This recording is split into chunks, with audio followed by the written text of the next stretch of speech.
Bienvenue dans cette série que j'inaugure, bienvenue dans cette série en immersion. Je fais beaucoup parler mes invités thérapeutes de leur parcours, de ce qui les a aidés sur leur chemin. Alors aujourd'hui, j'ai envie de partager avec vous ce qui m'aide à avancer et à grandir. Pour cette série en immersion, je vous emmène avec moi lors d'un stage de méditation que j'ai vécu au mois d'août en Ardèche. Alors comme d'habitude, vous le savez maintenant, si vous aimez la petite voix, vous pouvez me le dire en laissant de bonnes notes et des commentaires sur votre plateforme de podcast favorite. C'est comme cela que je remonte dans les classements et que de nouveaux auditeurs pourront découvrir la petite voix. Allez, installez-vous confortablement, fermez les yeux, prenez une bonne inspiration. La petite voix en immersion, c'est parti!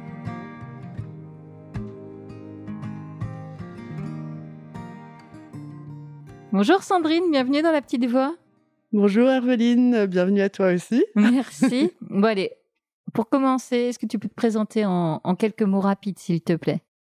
Je m'appelle Sandrine Escalier, je fais des stages de méditation, de yoga nidra notamment depuis 7 ou 8 ans et de pleine conscience.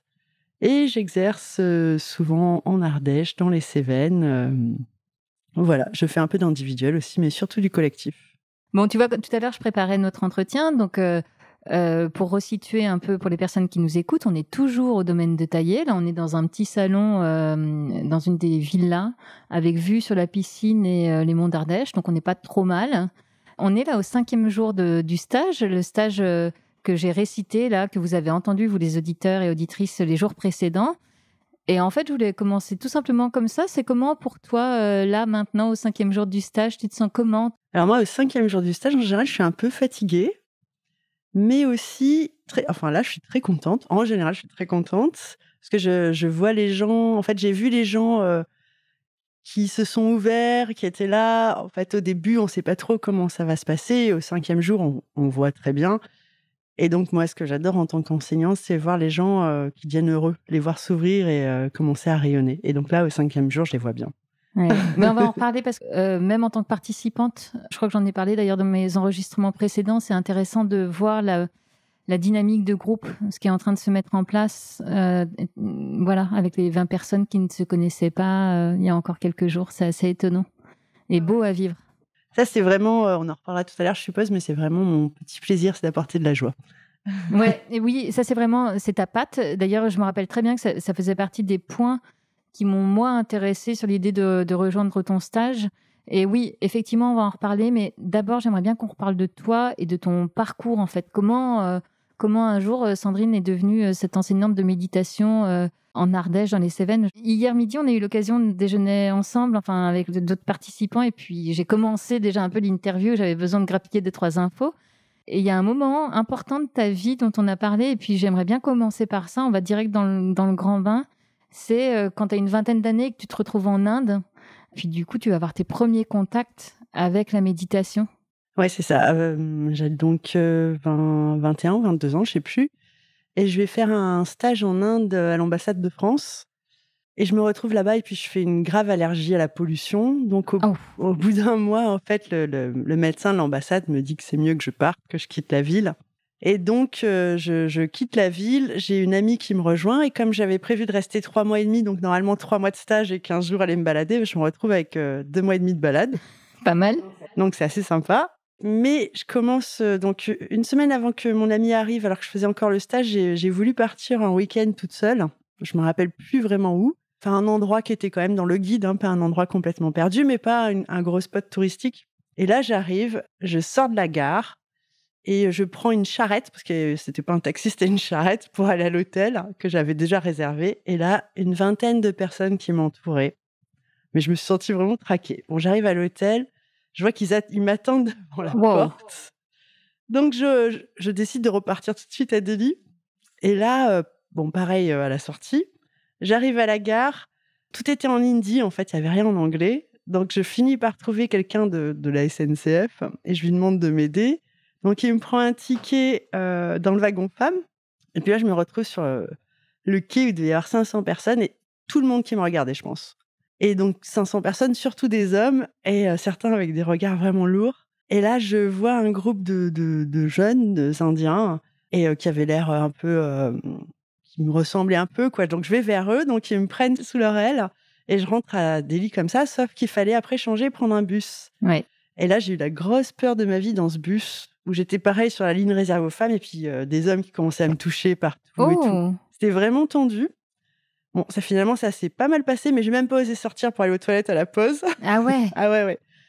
Et puis donc après, je rentre, j'arrive à Delhi, je rentre, mon ami arrive et pareil, on commence notre voyage et pas mal d'histoires comme ça. Il y a vraiment une sensation d'insécurité dans ce que tu racontes là. Ouais, c'était vraiment un voyage difficile pour une fille de 20 ans en fait. Ouais. Et donc bon, finalement, tout ça pour dire que à un moment, on se retrouve à Dharamsala chez les Tibétains, là où il y a le Dalai Lama et tous les Tibétains en exil depuis la fin des années 50. Et finalement, on les trouve hyper sympas, les Tibétains, parce que pas du tout lourds, au contraire, ils sont très respectueux, très sympas. Enfin, ils ressemblent un peu plus à ce qu'on connaît habituellement. Ouais. Et donc, on s'installe à Dharamsala, alors que c'est un endroit, par contre, c'est dans les montagnes, c'est complètement brumeux, pluvieux, pas forcément le climat de rêve. Ça fait pas rêver, oui. Non, il y a juste des moines qui se baladent toute la journée, mais bon, on se dit, ok, on va rester là, on n'en peut plus de l'Inde, des Indiens surtout. Et donc, finalement, on est resté là, je sais plus trop, je crois 1 mois et demi. Et comme on n'avait rien à faire et que c'est un tout petit village, on s'est mis à la méditation. Et puis, on a commencé à aller dans les temples bouddhistes. Enfin, il n'y avait rien d'autre, en fait. C'est un peu faux de dire que ça tombait vraiment comme ça parce que pendant mes études, j'avais choisi l'Inde, pas pour rien non plus. J'étais très, très intéressée par tout ce qui était anthropologie des religions. Ah, ok. Donc, je n'étais pas allée complètement en Inde par hasard et j'ai toujours été très, très intéressée par les religions. Et donc, bon, voilà, c'est pas un hasard total. Mais bon, bref, donc on s'est retrouvés là. Et donc, on a commencé des cours de méditation. Et alors, on a fait des trucs extraordinaires. Moi, du coup, j'ai trouvé la méditation, je me suis dit, c'est génial. On faisait des sorties de corps, des trucs comme ça. Mais comment ça, des sorties de corps? Alors, je me rappelle, c'est des souvenirs assez vagues, mais je sais pas ce qu'ils nous faisaient comme méditation exactement. C'était assez guidé. Et je me rappelle avoir fait plusieurs sorties de corps, enfin des impressions de sorties de corps. Donc, pour une primo-méditante, t'atteignais déjà des degrés a priori. Moi, en fait, c'est seulement quand j'ai recommencé la méditation longtemps après que je me suis dit, c'est quand même fou que j'ai ce souvenir de sortie de corps qui avait l'air d'être un truc courant, quoi. Waouh. Donc, ça veut dire qu'au-delà du côté impressionnant de la sortie de corps, t'as vite perçu des bénéfices. En fait, j'avais 20 ans, donc je trouvais ça super, quoi. Je me suis dit, c'est génial ce truc. Un peu comme si j'avais pris de la drogue, en fait. Oui, t'aurais fait une expérience au LSD. C'est ça. C'était un peu pareil. Je me suis dit, waouh. C'est ça, je me suis dit, fou, c'est énorme ce truc. Mais voilà, j'avais 20 ans, et puis je me rendais pas du tout compte. Je me suis dit, je me suis même pas posé la question. Je me suis dit que ça devait tout le temps être comme ça, la méditation. Ok. Et toi qui, du coup, t'es toujours intéressée aux religions, est-ce que là, tu as voulu pousser pour en apprendre un petit peu plus sur le bouddhisme ou... Alors, quand on était là-bas, j'ai acheté plein de bouquins, parce qu'on n'avait pas grand-chose à faire. Est-ce que tu sais associer ce goût-là pour les religions à un événement particulier ou une manière dont tu as été élevée ou voilà, ça t'est venu comme ça? J'avais à Sciences Po un prof génial qui s'appelait Bruno Etienne et qui était vraiment un grand maître. Et que j'adorais. Je suis restée 4 ans et je suis allée à son cours d'anthropologie des religions tous les ans, en fait. Et j'adorais ce cours et ce prof. Et donc, il avait une spécificité que j'avais aussi, c'est que il était extrêmement intéressé par toutes les religions. Il avait même dirigé l'Observatoire du religieux, tout en étant athée. Oui, c'est vrai qu'on ne l'a pas précisé. Toi, tu as cet intérêt-là pour les religions, mais tu le dis, tu es complètement athée. Alors, ça a un peu changé il y a très peu de temps, mais il faudra que je raconte ça un peu plus tard. Ah ouais, non mais Sandrine nous fait du teasing, ok. Bah voilà, teasing. On se le garde sous le coude pour tout à l'heure. Mais oui, sinon, j'ai toujours été complètement athée, quoique extrêmement intéressée par les religions. Ok, et cet intérêt des religions, juste pour terminer là-dessus, finalement, il est né un peu, pas sur le tard, mais c'était pas un truc que tu avais enfant, en fait. C'est quand tu étais à Sciences Po, pendant ces études, avec cet homme-là en particulier, que quelque chose s'est réveillé. C'est difficile à dire a posteriori, mais oui, je pense que ça doit être ça. En fait, il y a une petite histoire que je peux raconter. Quand j'étais gamine, donc j'ai passé ma communion, donc j'allais au catéchisme et tout. Et en fait, j'ai pas passé ma deuxième communion parce que un jour, la personne qui faisait le catéchisme, je discutais avec elle et elle m'a demandé si je croyais dans le diable. Et je lui ai dit que non, je croyais pas au diable. Et je me suis fait renvoyer, en fait. Ah ouais, ouais. Tu t'es fait virer? Je me suis fait virer. Oh! Parce que je croyais pas au diable. Mon Dieu. Ok, bon, mais écoute, en tout cas, ça t'a pas dégoûté des religions, ça a juste attisé un autre type d'intérêt Ça pour le a un peu sujet. nourri mon anticléricalisme quand même, faut bien avouer. Il y avait de quoi. Ok, bon, je reviens à cette jeune femme qui est en Inde, qui découvre le bouddhisme, la méditation. On pourrait penser que tu vas continuer un peu dans cette lignée en rentrant en France, mais finalement, si je me trompe pas, tu vas assez vite rentrer dans le rang et devenir prof d'histoire géo, c'est bien ça? Alors, c'est un peu plus compliqué, mais Ah, alors vas-y, c'est là où ça devient intéressant, justement. non, je rentre et alors j'ai plein de bouquins dans mes bagages et je suis à fond. Puis en fait, voilà, j'ai 22 ans et la méditation, c'est un peu, mou quand même pour moi, même si j'ai trouvé ça super. Et puis je crois que je sais pas où aller pour faire de la méditation. J'ai pas envie d'aller dans un truc bouddhiste non plus. C'est moins développé, c'était il y a 25 ans, donc c'est pas la même chose qu'aujourd'hui, c'est moins facile à trouver. Mais je fais quand même un truc qui a un rapport. Je vais faire du kung-fu. Oh, Et alors, le kung-fu, on ne le sait pas toujours, c'est une discipline qui a été inventée par les moines bouddhistes pour défendre leur monastère, en fait. Donc, ok. il y a un aspect, en fait, disons que philosophique dans le kung-fu. Mais c'est vrai que petit à petit, au début, je vais lire aussi encore des bouquins et puis je vais m'en éloigner. Je vais m'en éloigner encore, ça va être quelques années. Et donc, je suis pas tout de suite prof d'histoire géo. Au début, je savais pas trop ce que je voulais faire, en fait. Parce que je voulais être prof, puis finalement, j'avais pas pu faire les études que je voulais. Donc, j'avais pas encore fait histoire. Et donc, je travaille dans la communication. Voilà, par opportunité, parce que c'est facile, je vais faire de la communication. Un peu de commencer à faire ce qu'on appelle maintenant du X-design. Ouais. Ok, donc tu commences à faire ça. Tu le fais pendant longtemps? Pas très longtemps, en fait. Parce qu'après, il y a un voyage au Canada. Et là-bas, je rencontre quelqu'un qui reprend ses études d'histoire et qui est plus âgé. Et ça me donne envie, en fait. Ça t'avait pas traversé l'esprit avant de faire ça? Ah si, alors je voulais en fait, j'ai su que je voulais être prof depuis que j'étais gamine. Ok. Mais mes parents m'ont dit « Ah non, la fac d'histoire, c'est pour les nuls, tu vas faire Sciences Po. » Donc tu avais été un peu contrariée dans tes choix Ouais, d'études. finalement, ça m'avait plu Sciences Po, mais ça m'a contrariée et ça a fait qu'après, pendant des années, je savais pas trop quoi faire.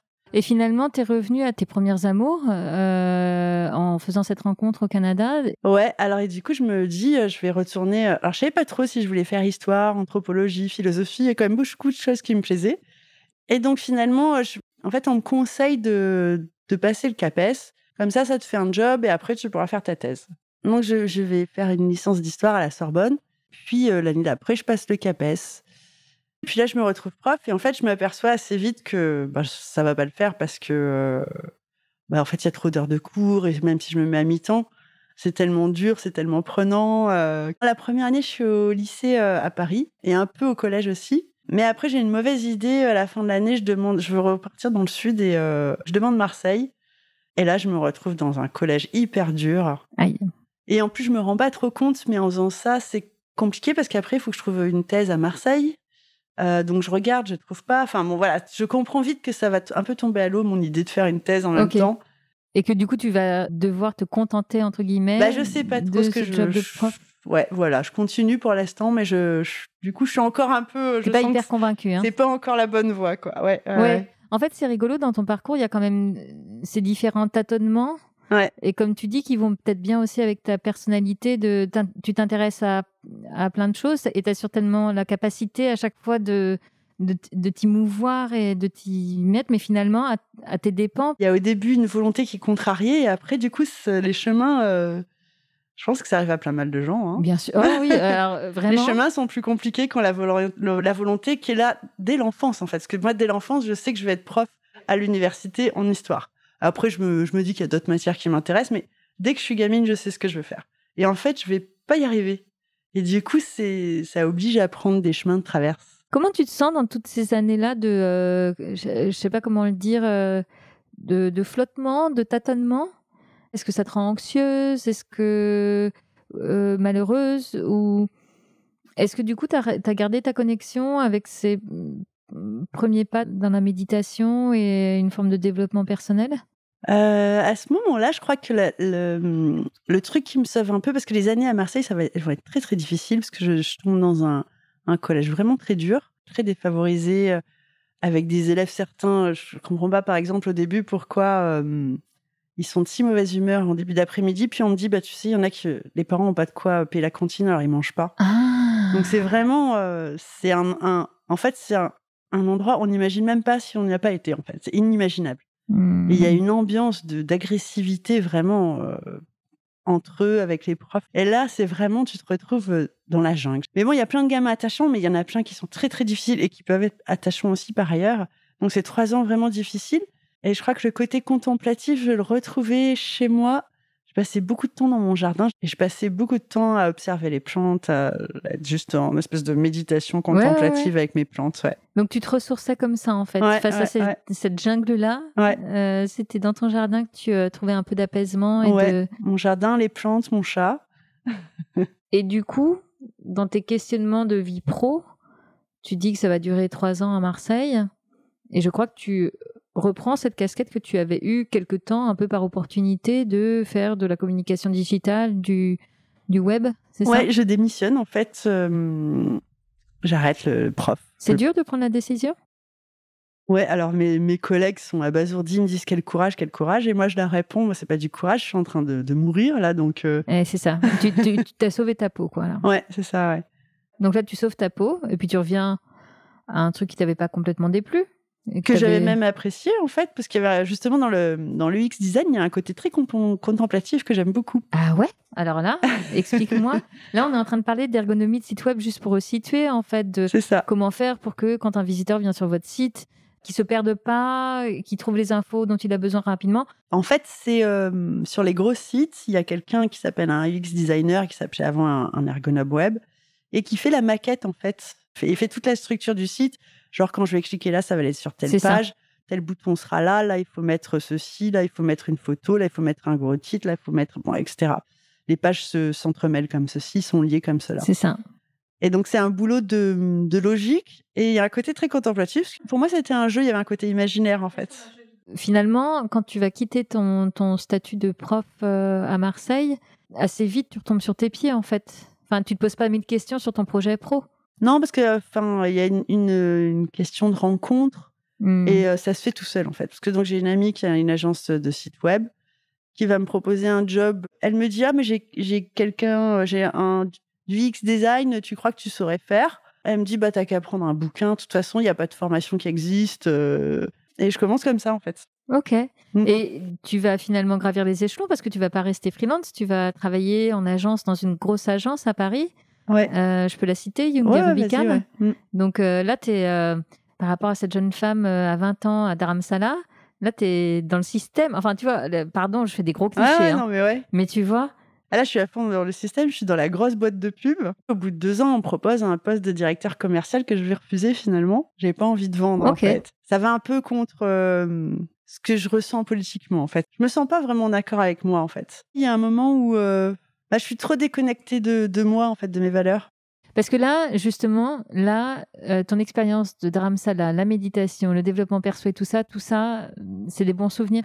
Ouais, mais je crois que j'avais un peu oublié. Et puis là, justement, quand je suis dans ce job, il y a un moment où je vais pas bien et je tombe sur un bouquin de Mathieu Ricard et je le lis, je me mets à le lire dans le métro en allant au boulot. Et ça repart comme ça, en fait. Ça te reconnecte tout de suite à ça ? Ouais, j'aime bien le lire, ça me fait du bien, je suis contente. Petit à petit, je vais relire des bouquins et puis je vais faire plusieurs centres bouddhistes à Paris. Ok. Je vais reconnecter comme ça. Et puis, je vais arrêter ce boulot parce que je suis pas vraiment en burn-out, mais je suis pas très bien. Tu pars confiante, mais sachant pas où tu vas aller, c'est ça ? Ouais, je m'en fiche un peu parce que je me dis que je vais trouver facilement. Et alors, est-ce que c'est le cas ? Et alors, en fait, il se passe un truc imprévu. Je rencontre quelqu'un et on va se mettre ensemble et cette personne gagne pas mal d'argent et j'arrête de travailler. Ok. Et donc, au début, pour un temps inconnu. Ouais. Et puis, ça dure. Et tu fais quoi alors, toi, de tes journées, de ta vie, de tes envies ? Si on reste sur ce qui nous intéresse, je fais pas mal de stages de méditation. Je vais commencer le yoga nidra aussi un peu après. Je cherche en fait ce que j'ai envie de faire. Je vais faire aussi pas mal de choses sur les plantes. Je vais m'intéresser à l'agriculture naturelle. Je vais avoir un moment, je vais dans un centre bouddhiste et je fais une retraite de maîtrise, là justement, dont on parlait d'amour et de compassion. Oui. qui va être assez marquante parce que je vais avoir une expérience là de sortie du corps aussi. Ok. Et puis de désintégration, on va dire. J'ai l'impression d'être désintégrée dans de la foudre. Donc ça va me marquer. Et puis, il se passe un autre truc peu de temps après. J'ai une amie qui a été pas mal initiée au chamanisme et qui me dit viens, on va faire un petit truc, t'en fais pas, c'est rien, un petit voyage chamanique pour aller voir ton animal totem. Et je lui dis bon, ok, super, faisons ça et tout. Et donc on fait ça. On en fait 2-3 et puis en fait, ça se passe pas du tout comme elle m'avait dit. Ah ouais? Et c'est pas du tout petit voyage bisounours, truc vraiment cauchemardesque, pas du tout le petit truc tranquille qu'elle m'avait dit. On en refait 2-3 puis elle arrête parce qu'elle flippe un peu. Et puis après, pendant 1 mois, je sais pas trop ce qui s'est passé en fait. Beaucoup, beaucoup, beaucoup d'énergie. De plus en plus d'énergie. Ok. Si bien qu'au bout d'1 mois, ça devenait vraiment beaucoup. Je décide d'arrêter, je coupe tout quoi. Par la volonté. Parce que là, tu as eu peur de toute la puissance que tu avais traversée dans ces expériences-là. Et du coup, tu préfères t'en couper. J'ai l'impression que ça me déborde, en fait, complètement. Ok, d'accord. Mais même la méditation et tout ça, tu vois, tu mets tout au même niveau à ce moment-là ou... C'est plus compliqué que ça parce que je coupe tout. Mais 1 mois après, je commence le yoga nidra. Ah oui, ok, tout va bien. un peu, mais pas trop. Ok. Alors parce que je me sens pas. En fait, la copine me dit appelle ma chamane pour qu'elle s'occupe de toi. Et je sais pas, ça me fait flipper en fait. Ok, là, en fait, est-ce que tu es allée dans un truc trop ésotérique ou en tout cas les expériences que tu as vécues étaient trop fortes? Trop fort. Voilà. Ouais. Et là, tu reviens à quelque chose d'un peu plus. Alors, je crois que je reviens à un truc plus tranquille. Merde, c'est pas le cas. Vous voyez le truc venir comme moi? Non, en fait, je commence le yoga nidra par hasard parce que je faisais un peu de yoga, de hatha yoga. Ouais. Mais vraiment comme ça, tu vois, en dilettante, quoi. Et puis mon prof me dit: «Ah, il y a mon maître qui vient, il fait du nidra yoga». Je fais: «Ah bon, c'est quoi le nidra yoga?» Il me donne une explication un peu mystérieuse. Donc moi, tout de suite, hyper curieuse: «Oh bah, je vais venir alors». Ouais, ok, donc pour quelqu'un de dégoûté, ça allait encore. Ouais, ok. En même temps, il y a 2 choses en fait. D'une part, j'ai eu très peur. Et d'autre part, j'ai envie du coup, ça m'a un peu émoustillée aussi quand même. Eh ouais, ok. Parce que c'était des expériences hyper fortes. Donc il y a d'un côté la peur et de l'autre l'envie. La curiosité. Ouais, la curiosité. Qu'est-ce qui permet passé de rappeler, pardon, je fais une parenthèse, mais à quel point il faut faire attention avec toutes ces approches-là, aussi intéressantes soient-elles. Vraiment, moi, je suis la première à en avoir fait et j'en referai. Mais ça prouve bien à quel point le faire dans un bon cadre avec des bonnes personnes, c'est essentiel. Pardon. C'était pas la mauvaise personne, c'est juste qu'il s'est passé un truc inattendu, en fait. Parce que normalement, on va le faire ce soir, c'est vraiment un truc très simple. Il n'est pas censé se passer quoi que ce soit. On va faire l'animal totem ce soir. Ouais, exactement. Oh, vous voyez comme j'ai des infos.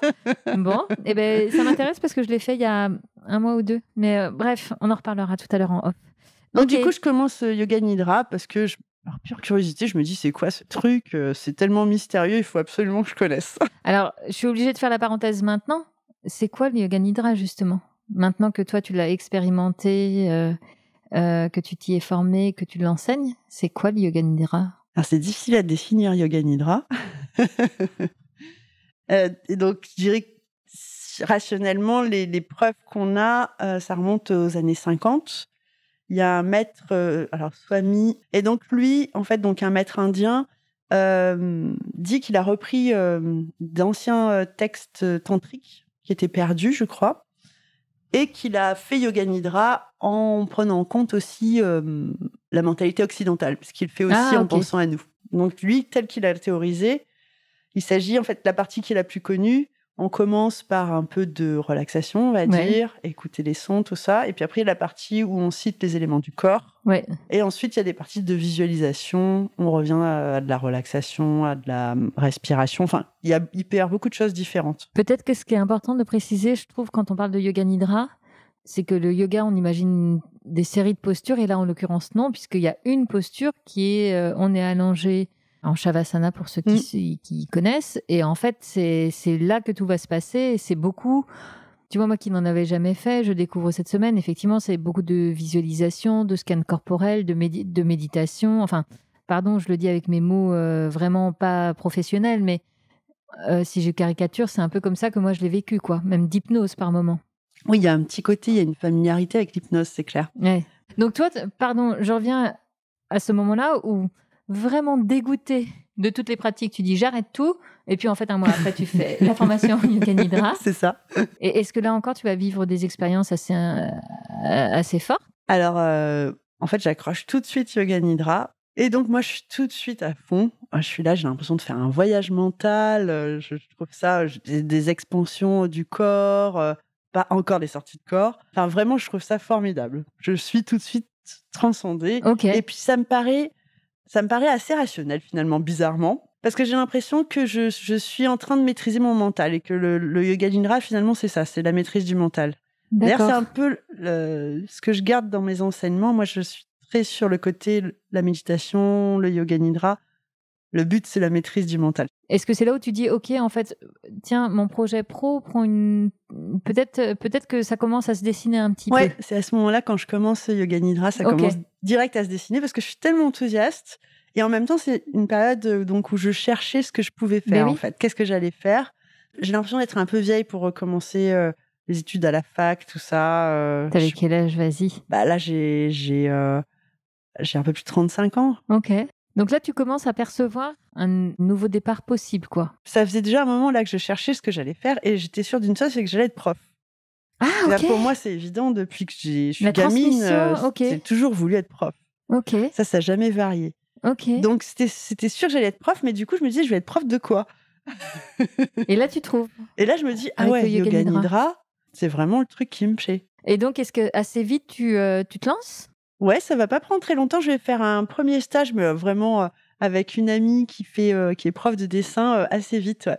Et ok, on fera juste un stage comme ça pour c'est elle qui me propose et je lui dis ouais, c'est un peu tôt et tout. Elle me fait oui, mais tu fais la méditation depuis longtemps. Puis on fait à deux, on fait un truc cool, art thérapie, un peu méditation. Tu feras des yoga nidra, t'es trop forte. Je fais bon, ok, et on se lance, on en fait un. Ok. On en fait un comme ça, on débute et puis ça me plaît beaucoup. Et du coup, il a fallu que tu attendes de découvrir le Yoga Nidra pour imaginer enseigner aussi la méditation. Ça t'était pas venu auparavant? Non, parce que la méditation, tu vois, je crois que pour moi, c'était des grands maîtres bouddhistes. Et donc, moi, je suis pas un grand maître bouddhiste. Donc, du coup, c'est le Yoga Nidra qui va te faire basculer? Ouais, parce que là, du coup, c'est autre chose. Et puis, je suis dans une voie... le Yoga Nidra que j'étudie, du coup, c'est la voie tantrique du Cachemire. Ouais. Et c'est une voie où il y a des femmes aussi qui sont maîtres. C'est une voie où c'est beaucoup plus ouvert, en fait. Et c'est une voie qui est plus laïque aussi. D'accord. T'es pas obligé d'être dans quelque chose de religieux, en fait. Ok. Et ça me paraît beaucoup plus ouvert, en fait. En fait, on a une formation, du coup, qui dure 2 ans et qui est assez intensive, puisque, alors, je crois que c'est tous les 2 ou tous les 3 mois, je me rappelle plus, où on fait 10 jours ensemble et on fait 10 jours de Yoga Nidra. Et donc là, en fait, ça y est, tu es dans ta peau de nouvelle thérapeute. À quel moment tu inclus la méditation dans ton offre commerciale? J'ai fait exprès. Mon offre commerciale. Par provocation. Ouais. Bah, tout de suite, en fait. Là, du coup, par contre, ça devient naturel. Ok. Déjà, le Yoga Nidra, je le considère comme de la méditation. C'est juste un type particulier, en fait. Mais donc, tout de suite, pour moi, c'est un ensemble. Et puis, je lis beaucoup. Donc aussi, j'ai découvert le bouquin de Jon Kabat-Zinn sur la pleine conscience. Ouais. Je sais plus, j'ai lu plein de trucs. En fait, tout ce qui sort, un peu, je lis. Je lis des programmes, MBSR, tout ça. Et donc, très vite, ça se met dans ma tête et ça paraît logique pour moi. Et donc là, du coup, tu trouves ta place de manière assez évidente comme prof qui propose oui, c'est juste qu'au début, points-là. je commence par faire un stage, puis 2 stages. Je me sens à l'aise comme prof. J'ai pas de doute sur ma valeur de prof, en fait. Okay. Donc, au début, je me sens pas à l'aise forcément avec la matière. Enfin, si, je suis à l'aise avec la matière, mais il faut un peu de temps pour que bien sûr, oui, ça se fasse, que le cours marche bien et tout. Mais comme je me sens vraiment à l'aise avec le côté prof et que j'ai vraiment pas de soucis là-dessus, j'ai vraiment confiance, du coup, ça se passe assez naturellement. T'es à ta place. Ouais, c'est ça. Ça y est. Ouais. Ok. Ouais. Et ça fait une dizaine d'années maintenant? C'est ça. Ok. Évidemment, on connaît tous, on a tous une idée de ce que c'est que la méditation de pleine conscience, comme on l'a vécu avec toi cette semaine. Mais moi, j'aimerais bien que tu me dises ce que c'est que la méditation de pleine conscience made in Sandrine Escalier. Comment tu la décrirais, cette méditation-là? Du coup, moi, je l'ai définie assez classiquement, je pense, basée sur 3 idées. L'ancrage dans le moment présent, par défaut, par opposition au fait de se promener dans le futur ou le passé, d'avoir des pensées souvent anxiogènes sur qu'est-ce que je vais faire demain, ma réunion hier s'est pas bien passée, etc. Le non-jugement, et ça, je me suis rendu compte à quel point c'était important pour certaines personnes.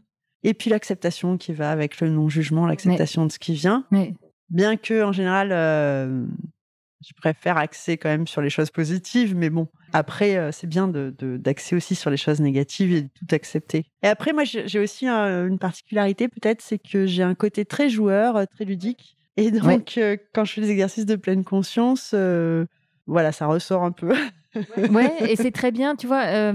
Vraiment, moi, c'est ce que j'ai vécu là dans le stage qui est pas encore terminé, mais ça fait 5 jours qu'on est là ensemble et c'est ce que j'avais perçu d'ailleurs dans nos premiers échanges. Je sais plus quand est-ce qu'on s'est parlé là au printemps. Quelque chose de joyeux. En fait, ok, on peut méditer et dans ces moments-là, on fait le truc. Mais par contre, on peut aussi se marrer. Et c'est ce que je vis là depuis dimanche. Et moi, ça me va très bien. On n'est pas dans des dogmes ou voilà. Tu nous apprends à naviguer dans un juste équilibre, il me semble, on médite et on est dedans et par contre, on peut aussi se marrer. Là, il y a la question du positionnement. Moi, ça a été un questionnement au début, hein, parce que quand même, alors ça a un petit peu changé peut-être maintenant, quoique, mais du coup, il y a 7-8 ans, c'était quand tu es prof de méditation, tu es supposé être un maître, donc le maître, enfin l'image d'Épinal, c'est un peu, bon déjà c'est un mec, mais même si c'est une femme, c'est tu bouges pas trop, tu es un peu la statue bouddhique. Ce qui est pas mal parce que comme ça tu te mouilles pas trop. T'es sûre de pas avoir de problème. Et du coup au début c'était compliqué parce que moi je suis pas comme ça du tout. Et je me suis dit mais est-ce que je peux avoir une autre posture? Ouais. Et finalement au fil déjà je suis partie donc quand même plutôt en partant de moi, mais au fil des années je suis devenue de plus en plus moi. Et en fait dans le stage je suis pareil que dans la vraie vie, sauf que je suis un tout petit peu plus sérieuse. C'est intéressant de voir que c'est pas aussi simple, en fait, que d'assumer. T'imagines ce qu'on est en train de dire? C'est dur d'assumer sa joie. C'est ça. Et c'est un truc qui est revenu d'ailleurs, je sais pas si on en parlera peut-être à la fin là, mais du coup maintenant j'ai fait mon initiation au chamanisme et je suis devenue chamane. Oui. Et du coup mon nom de chamane est Arc en Lumière et mon job c'est d'être porteuse de joie. Ah, Donc, génial! je pense que c'est pas un hasard non plus. Ok. Et ben, alors, tu sais quoi? Tu me permets de rebondir. Est-ce que tout à l'heure, quand on parlait de la religion avec laquelle tu t'es un peu racoquinée, je sais pas si le mot est français, mais tu me comprends. Est-ce que c'était par rapport au chamanisme que tu l'envisages quand tu dis ça? Je pensais plutôt spiritualité que religion, parce que c'est pas une religion organisée, merci. on va dire. Hein. Ok. Ouais. Ah non, religion, je pense que organisée, ça va être pour moi. C'est mort. C'est mort. Dans cette vie-là, c'est pas possible. Ok. En revanche, est-ce que tu as mis du temps à aller vers la spiritualité? Ouais. Bizarrement, je crois que j'étais la prof de méditation et de yoga la plus rationnelle et la plus cartésienne qui soit. Et d'ailleurs, je pense que je suis toujours quand même dans le pourcentage le plus élevé, là. C'est drôle à quel point on oppose toujours le fait d'être spirituel à quelque chose de cartésien. En fait, on a le droit d'être les deux. On peut être les deux. Bah là, voilà, je suis sur la voie des deux. Mais ça a pris du temps. Ça a pris beaucoup de temps. Je pense que je me suis toujours beaucoup méfiée, en fait. Tout ce qui était religion, à la fois, m'interpellait beaucoup et j'étais sur la défensive. Et finalement, aujourd'hui, au-delà de la religion, c'est la spiritualité qui te réappelle. Ouais. Depuis longtemps? Non, c'est assez récent, ça. Il y a quelques mois, là, quand je suis allée au Pérou. Attends, excuse-moi, je sais pas pourquoi je pense à ça, mais l'exemple qui me vient, moi, mes parents, ils sont pas trop dans la spiritualité, mais ça leur viendrait jamais à l'idée d'aller faire un stage au Pérou. Tu vois ce que je veux dire? Quand même, quand on part faire un stage au Pérou pour aller faire... Mais j'allais plus pour les diètes de plantes et le rapport aux plantes que pour l'ayahuasca. Pour moi, ça a été un truc, on m'a dit, bon, il faudra faire ayahuasca. Je me suis dit, bon... Je me suis posé la question, je me suis dit, oh là là, j'ai plus pris de drogue depuis que j'étais étudiante, en gros. Ça me branche moyennement, mais bon, s'il faut le faire, si c'est vraiment important, je vais le faire. Sauf que ce que tu as vécu, les expériences que tu as vécues ont été suffisamment puissantes pour t'amener à t'intéresser à ça. Carrément. Est-ce que c'était un peu moins flippant que ce que tu as vécu lors des toutes premières expériences de chamanisme que tu évoquais tout à l'heure, qui étaient belles et fortes, mais trop du coup? Je crois que du coup, j'ai quelques années de plus et ça a tout changé en fait. Ouais. J'ai pas mal travaillé en méditation là avec mes élèves sur l'autocompassion et l'autobienveillance. Et ça m'a beaucoup aidée, je crois. Déjà, au début, j'ai vachement bossé. Ouais. Parce que je me suis dit, tant que je suis pas prête, je peux pas le faire. Et puis après, est-ce que maintenant je travaille toujours? Maintenant, un peu moins, parce que tu sais, quand je fais les retraites, moi, je vous regarde, mais je suis vraiment dans la posture du prof, en fait. Je fais pas les exercices. Tu soulèves un point hyper intéressant.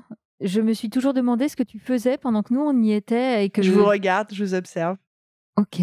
Mais moi, je fais pas les exercices, en fait. Le seul moment où je fais un peu les exercices, c'est pendant le yoga nidra, parce qu'il faut que je sois très concentrée pour faire le voyage dans le corps, notamment. Non, bah ouais, je vous observe, mais c'est hyper intéressant parce que pour moi, c'est au moins la moitié de mon job, c'est de vous observer. Et qu'est-ce que tu observes alors, tu vois, quand on en parlait en tout début d'entretien, ça c'est intéressant de voir comment tu vois chaque individu évoluer, puis un groupe, une dynamique de groupe prendre. Je regarde vos émotions, en fait, je crois. Ouais, donc tu vas être servi par moment.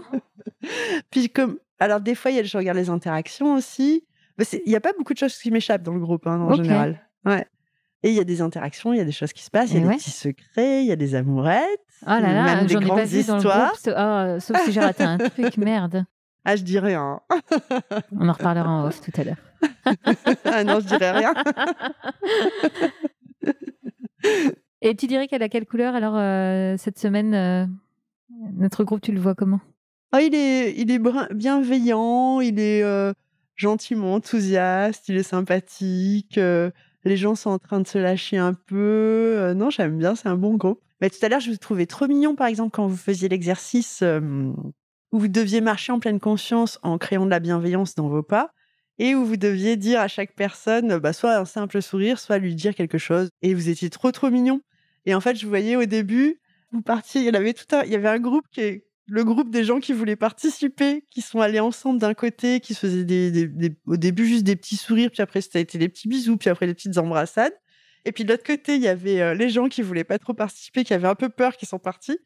Et puis à un moment, ça a été trop drôle parce que le groupe qui était plutôt dans le trip est allé vers l'autre groupe. Ok. Et donc, moi, je me suis marrée et vous êtes super mignons. Alors, quand je dis ça, je me rends bien compte que c'est un peu comme si je parlais d'enfant. Ah. Mais ça, c'est ma posture de prof. En fait, moi, du moment que vous êtes mes élèves, après, vous êtes mes bébés, quoi. Même si vous êtes beaucoup plus vieux que moi pour certains. On est sous ta coupe pendant ces quelques jours. Il y a 2 stages, là, j'ai eu ça a été mignon parce que j'ai eu quelqu'un avec qui vraiment dans la vie, je me serais pas du tout entendue. Je pense que même je lui aurais arraché les yeux. C'est un peu bardé d'ailleurs dès le début entre nous deux. Un grand mec, un costaud. Et avec des idées pas du tout comme les miennes. Et ça a clashé entre nous. Et puis, en fait, ça a été très beau parce que c'est un peu... Dès le début, il est arrivé, ça a été un peu comme des animaux qui se rencontrent. D'ailleurs, après, on se marrait. C'était un stage chamanisme. Après, on se marrait, il me disait, c'est l'ours contre la panthère, ça chauffe. Je faisais, ouais. Et ça a été vraiment ça. On s'est un peu grogné dessus au début. Enfin, le soir, en fait, quand on était hors cours. Et pendant le cours, j'étais avec lui, j'étais hyper protectrice, en fait, comme une mère, quoi. Genre, mon petit, tu dévies, là, tu fais n'importe quoi. En tout cas, ça s'est très bien passé. Et maintenant, il est à fond, il veut venir au prochain stage. Là, il m'écrit, il me donne des nouvelles depuis un mois. On est devenus super amis. Et donc, tu vois, tu disais parfois, sur certains sujets, tu as eu du mal à les proposer parce que tu te sentais pas prête, voilà. Mais par contre, le chamanisme que tu as vraiment revécu pleinement, et j'ai envie de dire presque assumé, là, en début d'année, et en fait, tu le proposes déjà en stage. Ouais, parce qu'en fait, je pense que c'était là depuis longtemps et puis d'un coup, c'est devenu évident, mais je l'ai refusé pendant tellement longtemps. Et ça fait quoi de l'accepter? Quand j'étais au Pérou, c'était évident d'un coup. Le chaman m'a dit les plantes t'acceptent, tu peux devenir chaman, qu'est-ce que tu vas faire? Bon, déjà, j'avais déjà décidé avant qu'il me dise ça. Et là, c'était évident. En fait. Ok. Tu vois, j'ai fait le premier stage, j'ai eu un peu peur le premier stage, je me suis dit, est-ce que tu es vraiment légitime quand même? Évidemment. Et en fait, c'était évident. Donc c'est génial parce que ça veut dire que sur ce chemin sur lequel tu es depuis une dizaine d'années, en fait, tu continues à avancer, à grandir avec et voilà, et à proposer des nouvelles choses. Petit à petit. En fait, moi, j'ai plein d'amis ou des gens comme ça qui m'ont souvent dit, ah, mais tu t'éparpilles. Ah, ouais. Et en fait, non, parce que tout se regroupe, tout sert, en fait, tu vois. Par exemple, je pense que là, j'aurais eu beaucoup plus de mal à percer si avant, j'avais pas fait du UX design et de la communication. En quoi ça t'aide aujourd'hui? Ça m'aide beaucoup parce que je sais écrire, Ouais. je sais faire un site web qui est bien référencé, je sais faire du référencement payant. Enfin, tout ça, je sais le faire. Tout aide, en fait. Le côté prof d'histoire, ça m'aide. Le fait que j'aime la philo, ça m'aide. Bah oui. Le fait d'avoir fait Sciences Po, même, ça m'aide. Enfin, tout. Tu vois, les choses te nourrissent. Eh oui. Et finalement, tu t'en resserres. Ouais. S'il y a des gens qui ne se servent pas de tout ce qu'ils ont fait, c'est bizarre. Enfin, moi, je me sers de quasiment tout, au final, Ouais. hein. Tu vois, j'ai l'impression que tout me paraît assez cohérent. Oui.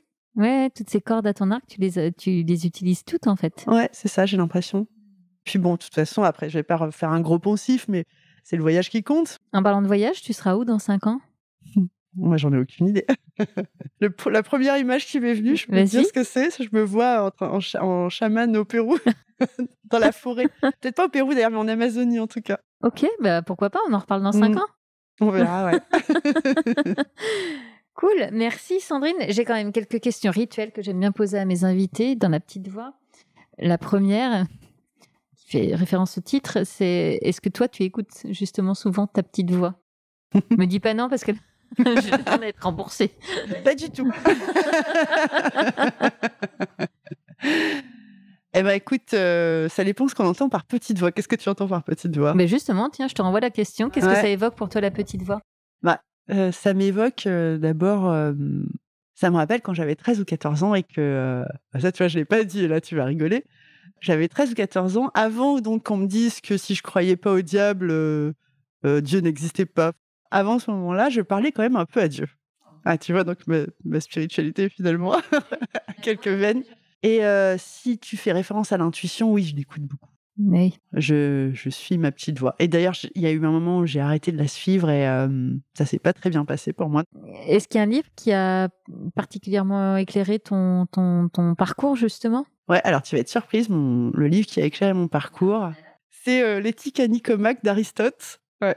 Ok. Alors, c'est bien, il y a pas grand monde qui l'a lu en général quand je dis ça. À un moment, j'avais mis ça sur mon profil Tinder, j'ai enlevé parce que j'ai vu que ça marchait pas. En livre préféré, ça marchait pas du tout. Et pourquoi? Eh ben, disons que quand j'étais en terminale, ma prof de philo, j'étais un peu, tu vois, un peu paumée à un moment, on va dire. Et ma prof de philo m'avait dit: «Lis l'Éthique à Nicomaque». Et alors, je me rappelle même plus si je l'ai lu ou pas à l'époque. Mais en tout cas, je l'ai relu il y a quelques années, peut-être 4 ou 5 ans. Et bon, bref, et finalement, je l'ai lu. Et là, ça a été la découverte. Et je me suis dit: mais comment ma prof de philo a pu savoir que toutes mes questions étaient dans ce livre? Ah ouais. Ouais. Et j'ai adoré ce bouquin. En fait, c'est un bouquin sur quelle valeur doit-on avoir, comment être intègre avec soi, et voilà, comment faire et qu'est-ce qu'il faut faire. C'est vraiment sur ça. C'est un bouquin très éthique, moral, qui amène à penser à ce qu'on fait, pourquoi on le fait, et à donner de la valeur à tout. Ok, intéressant. Merci. Et alors ma question rituelle. Alors du coup, on a peut-être déjà plein d'éléments de réponse, mais quel est ton rituel bien-être pour au quotidien? J'ai un rituel depuis des années. Quand je me lève, je vais direct dans la salle de bain et c'est un peu comme mon sas de décompression. Et je peux rester 1 heure sans rien faire dans la salle de bain. Tu fais quoi? Juste à écouter de l'eau. Je sais même pas ce que je fais. Je suis juste là. Je sais Et pas. dans la salle de bain, ça marche pas dans le salon? C'est que dans la salle de bain. Ah ouais? Et alors, je passe un peu de temps sous la douche, mais maintenant beaucoup moins pour des principes écologiques. J'y reste plus très longtemps, mais je reste quand même 1 heure dans ma salle de bain. Et c'est difficile de dire ce que je fais, mais je suis juste là, je suis bien. J'ai pas trop de glace non plus, je passe pas 1 heure à me regarder. Ok. Je sais pas, c'est mon endroit, un peu mon lieu de sécurité Ok. réel. Ok. C'est la salle de bain, ouais. Très bien. Mm. Pourquoi pas? Ouais. Bon, et ma dernière question, Sandrine, est-ce que tu es heureuse? Ouais, moi je suis... ça dépend des moments, hein, mais globalement, oui. Après, il y a des choses qui se passent. L'année dernière, par exemple, ça allait pas très bien. Alors, il y a des gens qui trouvent ça bizarre, mais j'ai mon chat qui est mort et ça Ah bah non, a été bien sûr. terrible pour moi. Ouais. Et du coup, ça m'a beaucoup touchée. Ouais. Et alors d'ailleurs, ça me fait plaisir d'en parler. C'est vrai que ça risque de me faire pleurer. Une des raisons pour laquelle je suis allée au Pérou, c'est pour mon chat. Oh! Alors, consciemment, juste parce que ça a fait que j'allais pas bien du tout et qu'à un moment, j'ai décidé qu'il fallait que je fasse quelque chose et j'ai décidé d'aller là-bas, notamment. Mais aussi parce que quand j'ai été là-bas, la deuxième fois que j'ai pris l'ayahuasca, il m'a été dit, en fait, c'est normal que tu viennes ici parce que quand j'ai enterré mon chat, en fait, je lui ai dit, alors je sais pas pourquoi je lui ai dit ça, je l'ai enterré dans les Cévennes et je lui ai dit, va dans la grande forêt. Et en fait, quand j'étais donc dans cette deuxième cérémonie, on dit dans le chamanisme péruvien que c'est les plantes qui t'enseignent et qu'elles te parlent. Bon, ici, on n'y croit pas, on peut juste penser que c'est l'effet de la drogue psychotrope. Mais en tout cas, la voix m'a dit un truc très important. Elle m'a dit, mais évidemment que tu devais venir ici. Où est-ce que tu pensais que c'était la grande forêt ? C'est ici que tu devais déposer l'âme de ton chat. Où est-ce que ça pouvait être d'autre ? C'est beau. Il n'y a qu'une seule grande forêt. Et ça m'a fait un bien fou. C'était énorme. C'est beau, c'est très beau. Ouais, et après ça, j'étais vraiment bien. Tu as été apaisée du coup. J'ai fait mon deuil d'un coup, en fait. Ouais, c'est ça. Ouais, ça a été très beau. Et c'est beau ce que tu dis aussi parce que ça nous éloigne des clichés où, écoute, à partir du moment où tu médites tous les jours, tu vas toujours bien. En fait, non, c'est pas ça. Non. C'est pas ça le point. Là, il y a quand même des choses qui sont importantes dans nos vies. Et moi, mon chat, c'était hyper important, quoi. Et, je te comprends. Et donc, non, en fait, c'est une idée complètement, justement, ça c'est un stéréotype. Même si on a l'habitude de méditer régulièrement, s'il y a quelque chose d'important qui nous touche, par exemple comme un deuil, évidemment qu'on va être en dépression. Parce que la dépression, c'est juste dépression, c'est enlever la pression.